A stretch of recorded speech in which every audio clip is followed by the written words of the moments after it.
बाबांचं शेवटचं पत्र भाग 2. सकाळचे 7 वाजले होते. गणपत काका अंगणात बसून चहा पित होते. त्यांच्या चेहऱ्यावर हलकंसं हसू होतं, पण शरीर आता पूर्वीसारखं साथ देत नव्हतं. सुमनबाईंनी विचारलं, आज तब्येत कशी आहे? ठीक आहे ग, थोडा थकवा वाटतो. पण खरं म्हणजे त्यांना छातीत वेदना होत होत्या. पुण्यात आरव ऑफिसमध्ये नवीन प्रोजेक्टचा प्रमुख झाला होता. सगळे त्याचं कौतुक करत होते. त्याने मनाशी ठरवलं, या महिन्याच्या शेवटी गावाला जाईन. पण त्या क्षणी बॉस म्हणाला, आरव, पुढच्या महिन्यात दिल्लीला जायचं आहे. आरवने गावाचा विचार पुन्हा पुढे ढकलला. गावात गणपत काका रोज संध्याकाळी बसस्टँडवर जायचे.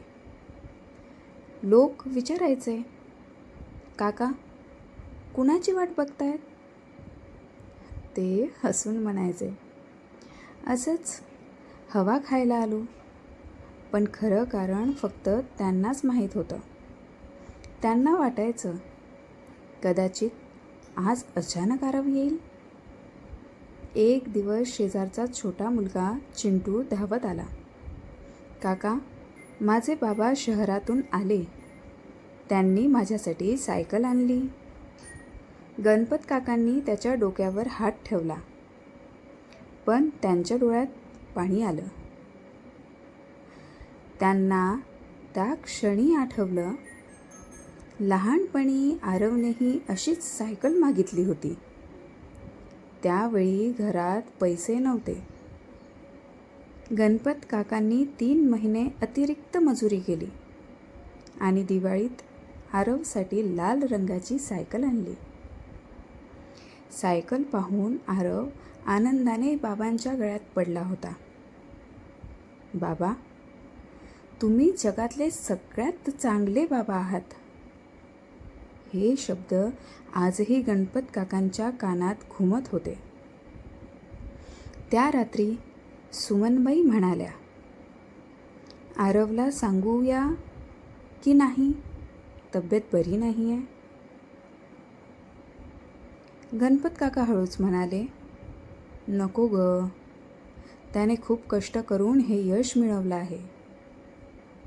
आपल्यामुळे त्याचं मन विचलित होऊ नये. दुसऱ्या दिवशी आरवला आईचा फोन आला. तो मीटिंगमध्ये होता. त्याने पुन्हा फोन कट केला. मेसेज आला, बाळा, वेळ मिळाला की बोल. आरवने पुन्हा उत्तर दिलं नाही. काही दिवसांनी गणपत काकांची तब्येत अचानक खूप बिघडली. डॉक्टरांनी सुमनबाईंना बाजूला येऊन सांगितलं, आता वेळ फार कमी आहे. ज्यांना भेटायचं असेल त्यांना बोलवा. सुमनबाईंच्या पायाखालची जमीनच सरकली. त्यांनी लगेच आरवला फोन लावला.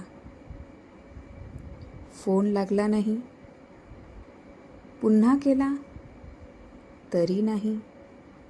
शेवटी त्यांनी मेसेज पाठवला, बाळा, शक्य असेल तर लवकर घरी ये. त्यावेळी आरव विमानतळावर दिल्लीच्या फ्लाईटसाठी उभा होता. त्याने मेसेज पाहिला आणि क्षणभर विचार केला. काम संपलं की जातो आणि फोन खिशात ठेवला. त्या रात्री गणपत काकांनी उषाखालचं पत्र हातात घेतलं. ते छातीशी धरलं आणि आकाशाकडे पाहून म्हणाले, देवा, माझा मुलगा आनंदात राहू दे. तो येवो किंवा न येवो, त्याचं आयुष्य सुखाचं असू दे. त्यांच्या चेहऱ्यावर शांत स्मित होतं, पण सुमनबाईंच्या डोळ्यात अश्रू होते. त्यांना जाणवत होतं, एक मोठं वादळ जवळ येत होतं.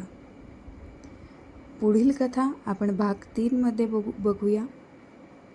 आरवला आलेला तो एक फोन, ज्याने त्याचं संपूर्ण आयुष्य बदलून टाकलं.